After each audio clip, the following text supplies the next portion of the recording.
Crafty Friends, this is Julissa of Paper Gems by Jules, and I wanted to make a quick card. Well, it probably wasn't that quick, just because my craft room is an absolute disaster. But I wanted to make this fun card featuring the new You're the Bee's Knees background by Angie Blom. And I didn't use the sentiment, but I love the floral arrangement around this the stamp.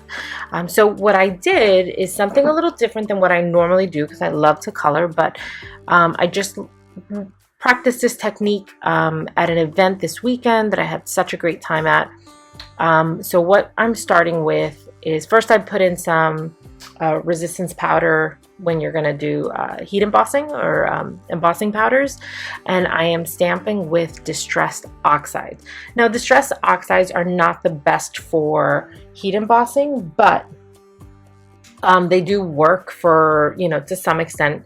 And what I was really trying to do is just seal this line, seal the lines on this border before I do ink blending. So again, that's what I just did, that quick little blink. I love editing for that. I wish I could edit the time that it takes for me to find my supplies when I'm creating. Anywho, so now I'm using these little mini blenders, and I'm using distress ink. So not the Oxide, but the regular distress ink. And I am using, it is, I believe, Victorian Velvet, which is like a pretty, like, rustic vintage kind of pink, but it's supposed to be in the purple world. Either way, I thought it was beautiful. I thought it was a nice little vintage vibe that I was going for. So that's what's happening here. So I'm taking, so the lines are sealed in with clear embossing powder. I did that off camera. And now I am taking distress ink and going all the way around. And the great thing about this is that it really is easy. So if you are not a good colorer, I don't know if that's a word, colorer. Oh well, correct me if I'm wrong if you feel the need to. But if you don't color well and you're not into it, or you're insecure about it, this is an easy way to add color to your cards, to florals, without feeling the pressure. So in this background also, there are little bees. So how do I color the bees when I just colored everything pink? All right, let's bring on our next color. So I am using Scattered Straw, another kind of vintage yellow. So I'm putting that in the center of the flowers that you can see the centers. Again, no pressure. Like, I'm not really overthinking it. I'm not trying to stay within any sort of lines. It's just a rough, soft kind of blend. Okay, and then I'm going to use that same yellow for the bees. So I'm just kind of making sure I got all the creatures. And now I just wanted to add another little level of vintage. So I'm going to use Vintage Photo. Yep, told you. Craft room is an absolute mess, so I have to find the colors. This I'm just going to use on the edges because I just want to create a little bit of a shadow vignette kind of look, but I didn't want to go too dark. Might have been cool with like a little bit of a richer purple. Next time, okay? Next time. Either way, I thought this was cool because it kind of brings in the yellow a little bit too, and I'm just softening up the edges with the pink in the middle. All right. Didn't want to use the sentiment, but I do think it's adorable and it fits in, and Unity leaves the red rubber in the middle so that if you wanted to place it perfectly, you can. But when in doubt with your edges, when in doubt, splatter it out. So here I am taking Distress spray paint, I think it is, or shoot, where is it? Hold on. It's somewhere. I know I have a bottle somewhere, but it's a mess. My desk is a mess. Oh, here. Distress Spray Stain in Picket Fence. So this is the white one. So I used that and then I dried that.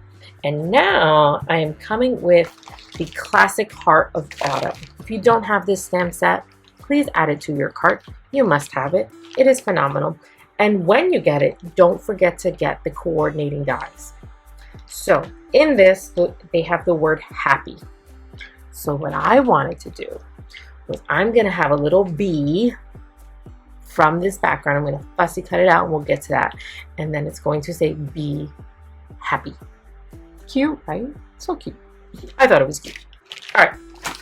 So I stamped this out with Versaclear. This is going to be like my new favorite Versaclear color. It is called Fallen Leaves.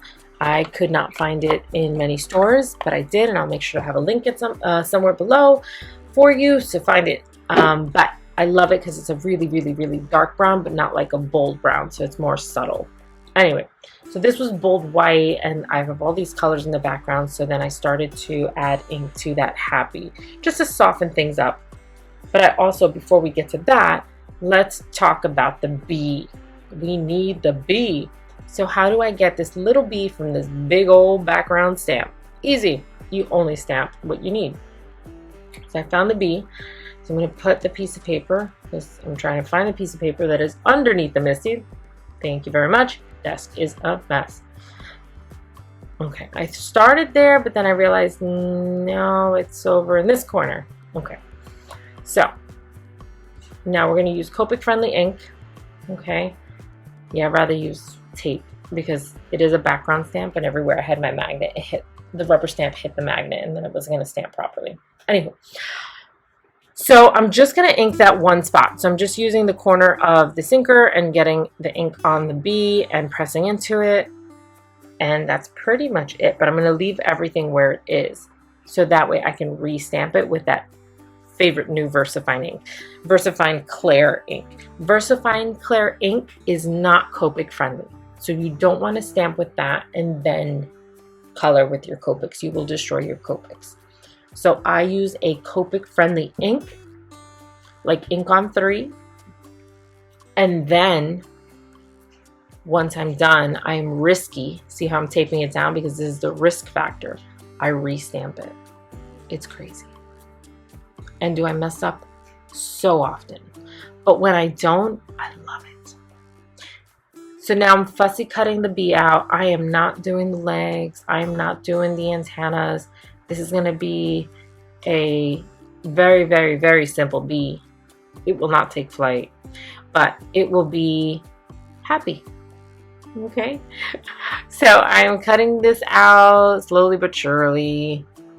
And I've already die cut the happy. I am going to add some simple foam squares behind it and pop this up. I think everything after this is pretty much self-explanatory. So I'll let you listen to some music. If you have any questions, feel free to comment below. I would love and appreciate if you like and subscribe. And until next time, happy crafting.